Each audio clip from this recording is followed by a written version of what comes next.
Hi there, in this video we are looking at Dehancer for Premiere Pro. By analyzing actual scans and the entire workflow, Dehancer is able to mimic the look and the behavior of real film and apply that to pretty much any type of footage. What makes Dehancer even more interesting for us Premiere users is that it also offers better exposure adjustments, halation effects, and a whole bunch of other essential things for creating a wide variety of convincing film looks. Now, before we head into Premiere Pro to take a quick look around, I just want to say there's a discount code below that'll get you 10% off if you decide to pull the trigger after watching this fantastic video. Okay, so let's head into Premiere. Depending on your workflow and what type of features you want to utilize, you can add Dehancer to an individual clip or to an adjustment layer. In this case, we're going to add it straight to our clip to do everything, including our color space transformation inside Dehancer. So the first thing we need to do is to let Dehancer know what type of footage we're actually working with. And in our case, this is RA-log-C. The other parameters in this tab are pretty self-explanatory with exposure, tint, and so forth. This clip looks pretty good as is, in my opinion, so I think we're just gonna move on because the fun really starts on this next tab where we get to choose our film stock.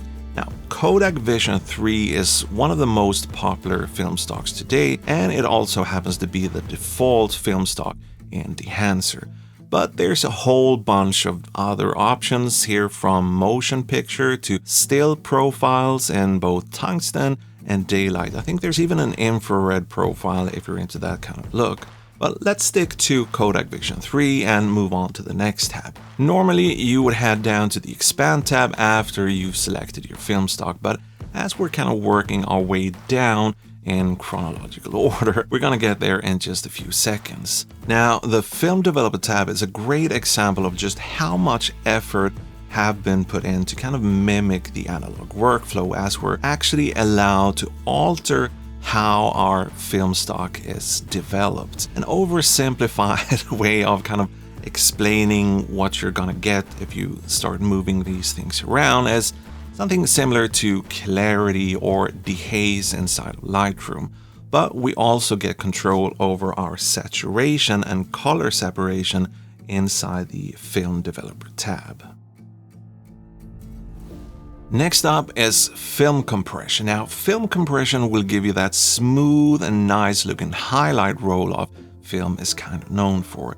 If we enable film compression on this clip, we can even regain some of the details that we lost in the window in the back here earlier by just raising our white point a slight bit like this and making a few tweaks just like so. Here's another example where film compression can really help us to balance an image by bringing down the highlights in this area and make the levels more even across the frame. And like I mentioned earlier, it's a good idea to set these levels once you've selected your film stock and before you get too deep into your other adjustments. Now, color head is another interesting feature which basically gives you control over the individual color channels to adjust for color cast and color balance issues and that kind of stuff. It's a bit more complex than that, and it mimics the analog workflow, but I think you get the picture. Film grain is actually turned on by default, and rightfully so, as grain is probably one of the things that most of us associate with film. The size and the structure of film grain is usually based on the ISO and the size of the film stock. A small, tiny little 8mm frame will have a coarser grain than a larger 16, 35, or even 65mm film stock. A great example of how film grain actually scales depending on your frame size and how this could be used creatively can be seen in movies like Man on Fire, which was shot on 16mm film and printed on 35mm to enlarge the grain and give this movie a grittier and grainier look. And speaking of printing, let's look at the print section here. So Print film is used for film projection, and just like with film stocks that goes into our cameras, print film has its own unique special look. A print film emulation lets you kind of emulate what your film would look like if it was printed on actual film for projection or maybe another pass of scanning. It's also a great way to kind of finalize a color grade to give everything a more uniform look. Halation is another effect we often associate with the film look, where we get this slight softness or glow around contrasting and bright areas. These halations are usually caused by light passing through the film and the film emulsion and bouncing at the back of the camera and back into the film strip again, from behind, so to speak. Most film stocks have an extra layer at the back called a Remjet to prevent halation, but if you've shot with Cinestill, for instance, which have the Remjet layer removed, you know that you can get more pronounced, especially red halations around your highlight areas. There's a few options here with and without Remjet layers, and you can get better control by enabling the custom mode and turn on the mask to really dial in how much and what areas that will be affected by this halation. Blooming, on the other hand, is usually more visible across the entire frame, giving us that softness or that dreamy look depending on the amount of bloom. Bloom can obviously come from a lot of different things, but in this case we're getting a bloom that's closer to what you would get from the actual film emulsion instead of a lens or some type of bloom filter. In my opinion, this type of blooming looks richer, a bit gooier compared to something like a bloom filter or mist filter. Film damage effects, I don't think we have to spend too much time explaining dust and scratches and that kind of stuff. Film breathing, on the other hand, is that subtle pulsating or flicker caused by uneven emulsion or sometimes a wonky shutter that creates small exposure differences between each frame. Another term that I learned from using Dehancer is what's called gate weave, which is subtle wobble or sometimes shakiness that isn't caused by camera movement or camera shakes, but the film strip itself if it's not running straight and stable through the camera or through a scanner.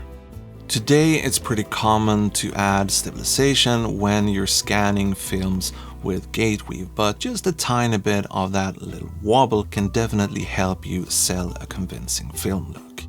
And as always, 8mm options are gonna give us the most visible effect.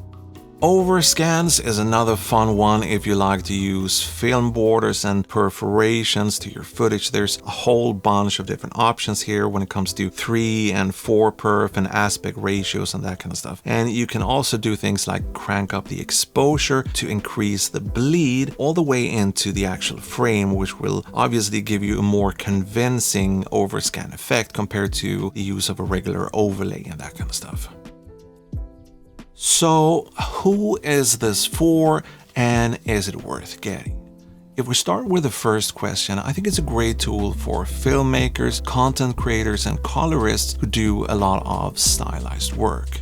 Something that's becoming more and more popular these days. There's more affordable options available outside of the light version. The problem, however, with these more affordable options is that they don't offer nearly as many features and the level of control you will get with Dehancer. Whether it's color space transformation or things like gate weave and overscan, Dehancer also offers a much larger variety of film stocks compared to other options like Film Convert Nitrate. Dehancer isn't free, but they do offer a couple of options for both the Pro and the Lite version, and remember to use that 10% discount code below to save a few bucks if you feel like Dehancer might be a right fit for you. And you could also download and check out the free trial if you want to give it a good thorough investigation before you decide to pull the trigger. But that's probably it for this video. If you have any questions, let me know below. And well, thank you for watching. If you made it this far, I hope I'll see you in the next one. Okay, bye!